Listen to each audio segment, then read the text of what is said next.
ميناء العين السخنة يدخل موسوعة جينيس بأعمق حوض من صنع الإنسان.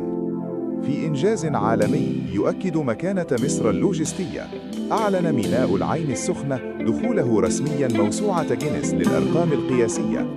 فقد جاء هذا الإنجاز لتسجيله أعمق حوض ميناء من صنع الإنسان على مستوى العالم بعمق بلغ 19 متراً. وقد تم الإعلان بحضور الفريق كامل الوزير وزير النقل، الذي أكد أن الميناء هو أحد أهم المشروعات الوطنية في خطة تحويل مصر إلى مركز إقليمي للنقل وتجارة الترانزيت.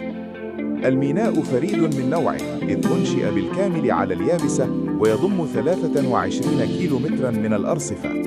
ولأول مرة في مصر يربط ميناء السخنة بالقطار الكهربائي السريع وقطار الديزل، محققاً تكاملاً غير مسبوق بين النقل البحري والبري.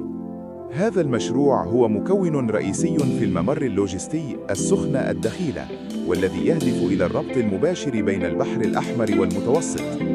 الإنجاز يجسد براعة ومهارة الكوادر والشركات المصرية، ويؤكد أن السخنة أصبحت بوابة رئيسية على السواحل الشرقية للدولة.